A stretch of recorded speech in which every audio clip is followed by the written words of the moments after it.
নমস্কার বন্ধুরা, কিচেন বাহারে আপনাদের সবাইকে স্বাগত। আজকের রেসিপি সজনে ফুলের চচ্চড়ি। চচ্চড়ির জন্য সজনে ফুল নিয়েছি 150 গ্রাম, আর সজনে ফুলটা পরিষ্কার করে ধুয়ে নিয়েছি। সজনে ফুলটা আপনারাও পরিষ্কার করে ধুয়ে নেবেন, কারণ সজনে ফুলে অনেক ময়লা থাকে। 4টে সিম কুচিয়ে নিয়েছি, আর এখানে একটা মাঝারি সাইজের আলু ছোট টুকরো করে কেটে নিয়েছি। একটা মাঝারি সাইজের বেগুনের অর্ধেকটা টুকরো টুকরো করে কেটে নিয়েছি। একটা কড়াই 3 টেবিল চামচ পরিমাণ সর্ষের তেল দিয়ে দিচ্ছি। তেল গরম হলে দিচ্ছি হাফ চামচ কালো জিরে, 2টো কাঁচা লঙ্কা মাঝখান থেকে ভেঙে দিয়ে দিচ্ছি।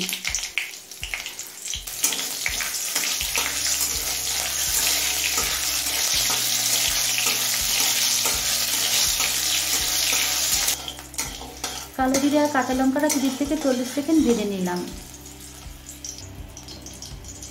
এবার আলুটা দিয়ে দিচ্ছি।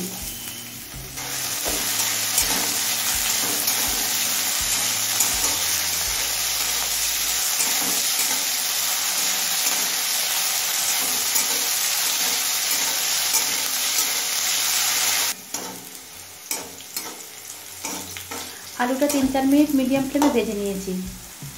আলুটা সিদ্ধও হয়ে গেছে। এবার শিমটা দিয়ে দেবো।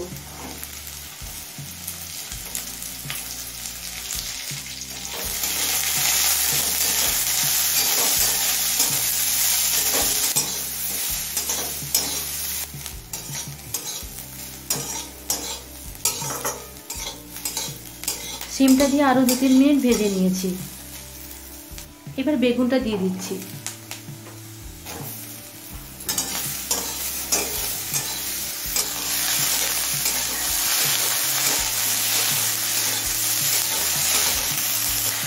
এবার দিচ্ছি স্বাদ মতো নুন,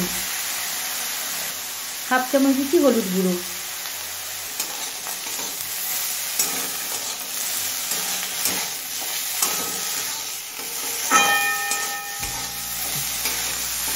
নুন আর হলুদটা মিশিয়ে নিয়েছি। এবার সমস্ত সবজি সিদ্ধ হয়ে আসা পর্যন্ত ভেজে নেব।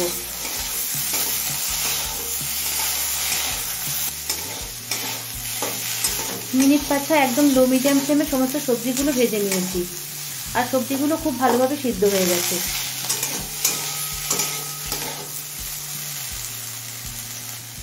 এবার সজনে ফুলটা দিয়ে দিচ্ছি।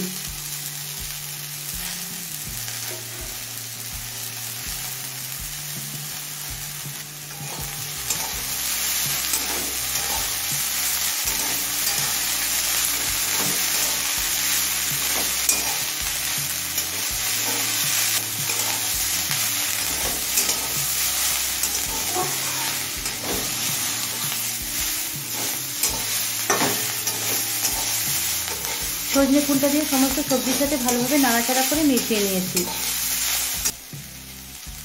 এবার খুব সামান্য পরিমাণে একটু জল দিয়ে দিচ্ছি।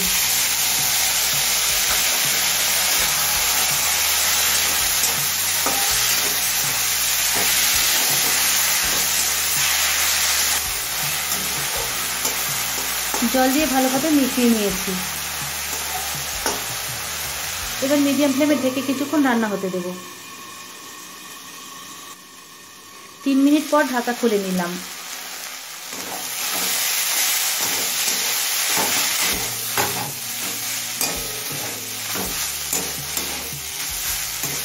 ঢাকা খুলে চচ্চড়িতে একটু নাড়াচাড়া করে নিয়েছি। সজনে ফুলের চচ্চড়ি আমার রান্না করা কমপ্লিট। এবার গ্যাস বন্ধ করে নামিয়ে নেব। আমার এই সজনে ফুলের চচ্চড়ি রেসিপি আপনাদের কাছে কেমন লাগলো কমেন্ট করে জানাবেন। ভালো লাগলে লাইক শেয়ার করবেন। আমার চ্যানেলে নতুন বন্ধু হলে আমার চ্যানেলটিকে সাবস্ক্রাইব করবেন। আজকের মতো এই পর্যন্ত। আবারও দেখা হবে নতুন কোনো রেসিপি নিয়ে। সকলে ভালো থাকবেন, সুস্থ থাকবেন। ধন্যবাদ।